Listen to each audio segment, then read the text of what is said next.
এ বন্ধুরা এলাম মজার গল্পতে। কিরে ভাগ্নে, কি মনে করে আমার কাছে এসছিস এতদিন পর? তোর খবর বল। এলাম তোমার কাছে, আমার দুটো ছেলেকে তোমার কাছে রেখে যাব তাই। কেন, তুই কোথায় যাবি নাকি? হ্যাঁ বাবা মা, আমি একটু শিকারে গেতাম, ওই জন্য তোমার কাছে ছেলে দুটো রাখতে এসেছিলাম। আরে কোনো অসুবিধা নেই, রেখে যা তোর দুটো ছেলেকে। আমি ঠিকভাবে দেখব, তারপর তুই স্বীকার করে আয়। বাবা মা, আমার শিকারে যাওয়ার জন্য অনেক দেরি হয়ে গেল, তুমি ছানা দুটো দেখিও, আমি চললাম। হ্যাঁ হ্যাঁ, যা যা, তুই নিশ্চিন্তায় যা, কিছু হবে না। চল, তোর আমার সঙ্গে চল। তোদেরকে এখানে নিয়ে এলাম কেন জানিস? তোদেরকে খেয়ে আমার পেটের ক্ষুধা মিটাবো। অনেকদিন ধরে পশুর মাংস খাইনি। আজকে তোর দুই ভাইকে খাবো আমি, তোর মা টের পাবে না। তোকে একটু পরে খাবো, দাঁড়া একটু হজম হোক। বাঘ মামা, আমার আরেকটা ছেলে কোথায়, আমি তো দেখতে পাচ্ছি না। আমি কি করে বলবো তোর ছানা কোথায়? তোর তো পিছন পিছন গেল, আমি দেখলাম। এখন তুই বলছিস কি আমার ছানা কোথায়? তোর ছানা কোথায় আমি কিছু বলতে পারবো না, সেটা তুই জানবি তোর ছানা কোথায় রেখেছিস তুই। এ বাঘ মামা, তুমি কি বলছো, আমি কিছু তো বুঝতে পারছি না। আরে ভাগ্নে, যেটা সত্যি সেটা বললাম তোকে। তুই খুঁজে দিয়ে দেখ, পাচ্ছি কি পাস না। দেখি উপরওয়ালা কি করে, আমার ছেলেকে পাই কি না পাই, তারপরে খোঁজ লাগিয়ে দেখছি আমি আজকে। এ তো অনেক রাত হয়ে গেল, কোথায় খুঁজবো এত রাত্রে? খুঁজে খুঁজে সকাল হয়ে গেল, হেঁপসে গেলাম, কোথায় খুঁজবো? আর তো খুঁজে পেলাম না আমার ছানাটাকে।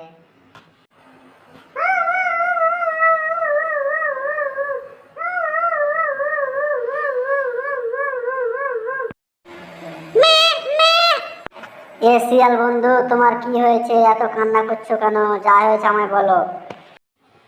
আরে ছাগল বন্ধু, তোমার কি বলবো আমার মনের দুঃখের কথা। যা হয়েছে আমি সেটা বুঝছি, কত কষ্ট আমার মনে। কাল থেকে রাত দিন ধরে খুঁজছি, তাও খুঁজে পাচ্ছি না। এখন কোথায় খুঁজবো বলো আমার ছানাটাকে? আমি লুকিয়ে লুকিয়ে সবকিছু দেখেছি, ওই তোমার ছানাটাকে বাঘ খেয়েছে।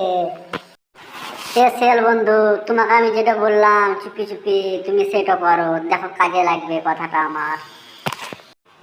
হ্যাঁ ছাগল বন্ধু, কথাটা তুমি খারাপ বলোনি, ঠিক বলেছো। এ শিয়াল বন্ধু, তুমি তাড়াতাড়ি যাও, বেশি দেরি না করে, যেটা বলছি সেটা তাড়াতাড়ি করো। আরে শিয়াল বন্ধু, অত দেরি না করে তাড়াতাড়ি যাও, না তো সব খরগোশ পালিয়ে যাবে নিজে বাসাতে। আর দেরি না করে তাড়াতাড়ি যাও, তো বাঘটা কোথায় চলে যাবে তখন। ঠিক বলছো ছাগল বন্ধু, আমি তাহলে এখন যাই। হ্যাঁ এখন আসছি, আমি এখন দেখি কি করা যায়।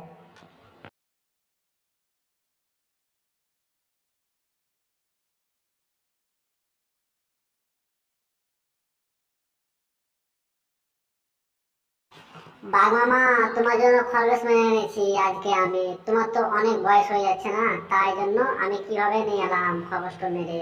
দেখি বাঘ মামা অনেক দিন ধরে কিছু খাইনি মনে হয়, ওই জন্য নিয়ে এলাম।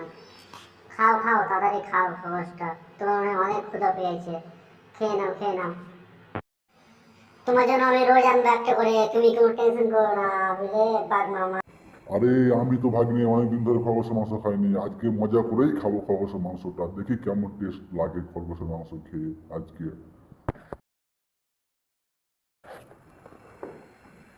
আরে ভাগ্নে, তুই খরগোশের মধ্যে কি দিয়েছিস আমাকে? আমার তো গলাটা জ্বলে যাচ্ছে, আমি আর থাকতে পারছি না ভাগ্নে। তুই কি মিশিয়ে দিয়েছি আমাকে? আমার তো মনে হচ্ছে আমি মরে যাবো, বাঁচবো না আজকে। তোকে তো আমি মরার জন্য দিয়েছি।